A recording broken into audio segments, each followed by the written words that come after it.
Tim Walz, okay, Mr. Jazz Hands here, who walks into every room like Bob Fosse, these vagabond shoes. That's who Tim Walz is, okay? And I coined him, Mr. Jazz Hands. The first day Tim Walz came onto the scene and was announced as Kamala's VP, what's going on? He talks with his hands more than I do. I don't know. He needs like a white glove. Da, da, da, da, da, da, da. That's who Tim Walz is. I mean, look at the man come out on stage. Da, da, da, da, da, da, da. That is Tim Walz. Well, Tim Walz over the weekend made some comments about President Trump, basically wishing death upon President Trump, which I find so disgusting and abhorrent and unconscionable. But what do we expect, okay, from this deranged Disney adult? And no offense to the Disney adults, but he is giving very much Disney adult energy. That's who Tim Walz is. What can we expect from someone so disgusting and dumb? But let's look at the clip and then talk a little bit more. You get up in the morning and you doom scroll through things, and although I will say this, the last few days you woke up thinking there might be news.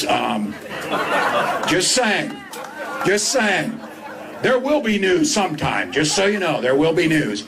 The fact that he is wishing death upon the president and even joking about this after we had an assassination attempt in Butler on July 13th, we had an assassination attempt in Florida with Ryan Ruth. The fact that the Democrats continue to joke, they've learned nothing. They've learned absolutely nothing. And I found this disgusting. The crowd is laughing. The crowd is laughing about the president dying when Joe Biden's health was seriously in decline, and we all saw what we were seeing with our own two eyes, even though we were gaslit by the media into thinking otherwise. We were told, don't believe it, Joe Biden's fine. We actually had some merit to what we were saying, right? Nobody ever wished death upon Joe Biden. All we wanted him to do was step aside or usher in a new generation, because clearly he was non-compos mentis and could not get down to the Situation Room to make decisions at 3 a.m. according to very credible reporting and what we were seeing.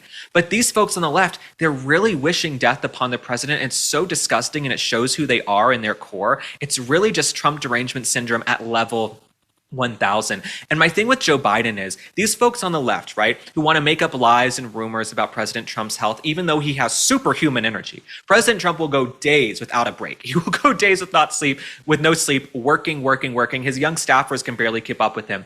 Those same folks who want to make up lies about President Trump, they were silent as Joe Biden was falling down in public, waddling off into bushes. Joe Biden was calling out to dead people in the crowd. It was like, I see dead people. Okay, he was up on stage going, Jackie, where's Jackie? Has anybody seen Jackie today? And they're like, sir, Jackie's no longer with us. So Joe Biden was clearly in decline. His wife was running the show. This, shadow government was running the show. These unelected bureaucrats, I still want to know who they were. I still want to know who was really pulling the puppet strings. But now these folks want to make up lies about President Trump's health when he'll sit there and take questions from the press for hours. No vetting, no pre-screening. Anybody can ask President Trump a question because he's the free speech, transparent president. Joe Biden could never do that. And the fact that President Trump took one day off to go golfing on a holiday weekend with his grandkids, and they want to make up lies about the fact that he's dead, he must be in decline, is so asinine to me. But it's also hypocritical and laughable, because Kamala Harris, she went 40 days without an interview. Kamala Harris went 40 days without an interview during her 107-day campaign. If President Trump went 40 hours without an interview, the media would be melting down, because as much as they say they hate him and he's a threat to democracy, he is keeping all of these networks afloat. If it weren't for President Trump, there really wouldn't be a lot of news media in this country right now. He is keeping them afloat, which is why they flip out when he takes a day or two to himself. On a holiday weekend, they flip out. But Kamala Harris, she went 40 days without doing an interview. Does anyone want to question her cognitive capacities? I have more concerns about Kamala's mental issues than anyone else. I actually have more concerns about Kamala than Joe Biden, because Kamala Harris struggles to form coherent sentences. So am I right now. She struggles to form coherent sentences. She struggles to walk in a straight line. She seems like she's a belligerent drunk. She has no policy. She has no hallmark achievements. She was put in charge of the border and then went down to the border, I think, for 12 minutes. After overseeing the worst invasion in American history. That's who Kamala Harris is. And then these same Democrats overlooked Hillary Clinton's health issues, right? We saw Hillary Clinton spiraling out in public. We saw her get tossed in the back of a van. Does anyone remember when Hillary Clinton was tossed in the back of a van like a freaking sack of potatoes? They chucked her in the back of a van. Everyone thought she was still in a position to be president. If they had to throw Donald Trump in the back of a van, if Donald Trump passed out and was tossed in the back of a truck, okay? Like one of those little bags you play cornhole with, like chucked in the back. Oh my gosh, the media would be melting down. It would be like World War III when you turn on the news. They would be doing 25th Amendment kind of stuff to try and get him out.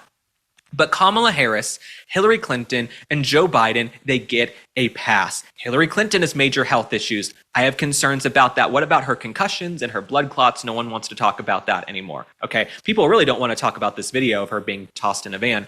Kamala Harris, she'll go 40 days without an interview. And when she does do interviews, she can barely form coherent sentences. Do the Democrats want to call her out? Do they want to call her out? No, they don't. Then you got Gavin Newsom. Gavin Newsom to me is spiraling before our eyes. His eyes are bloodshot. He's sweating bullets. He doesn't seem well. He just does not seem like he's in a good place. But people seem to think Gavin Newsom's going to be a front runner for 2028. Good luck, Democrats. So all of these folks are hypocrites. They're absolute hypocrites for even questioning President Trump's health after what we had the last 4 years. And I'm here to tell you, I've never taken a dollar from Donald Trump, from a super PAC, from the RNC, from anything MAGA related. I call it like I see it. If I thought President Trump had any issues with his health, I'd be the first to tell you. I'm here to tell you, though, people can barely keep up with him. The guy is like the Energizer Bunny, and he goes and goes and goes. And the folks I've spoken to who've known him for 20 years, 30 years, they will tell you, President Trump is the same person. President Trump has not changed, okay? President Trump has not changed whatsoever. He's the exact same person he was 20 years ago on The Apprentice, 30 years ago in New York City society. He is the exact same person, but I think the media, they know they can't fight him on policies, and the Democrat brand is so defeated, downtrodden, and really just limping on their last leg. They are going to make up these lies about President Trump's health. But I wish them well the next 3.5 years. If they want to keep going down this rabbit hole and going with this narrative that President Trump is somehow in decline, good luck, because it's not sticking. And I'm here to tell you as well, President Trump is the same person he was on the campaign trail a year ago. And guess what? Kamala Harris, she lost every single swing state in the popular vote. So you guys can keep going with this, but it's not going to end very well for you. And the last thing I'll say is I've never seen anyone cross President Trump and come out better, right? There's never been someone who crosses President Trump or tries to come at him who ends up prospering in life. You know what I'm saying? He's like the final boss. Like in the video games, he's the final level you can't beat. So I would never bet against President Trump's health, his mental abilities, anything of the sort. I don't know about you, but after I travel, my skin is dry. That's when Peak's Radiant Skin Duo came to the rescue. This doctor-recommended duo, trusted by experts like Dr. Mark Hyman, Dr. Jason Fung, and Dr. Will Cole, supports whole body wellness from the inside out. Sun Goddess Matcha provides steady, calm energy throughout the day, packed with L-theanine for focus and EGCG antioxidants. It supports skin clarity and gut health. BT Fountain electrolytes hydrate like nothing else and help lock moisture in, making skin look amazing. And Peak ensures all ingredients are free from heavy metals, pesticides, and mold. If you need more hydration, then give Peak a try. Get 20% off plus a free frother and glass beaker here. peaklife.com/link. Again, that's peaklife.com/link.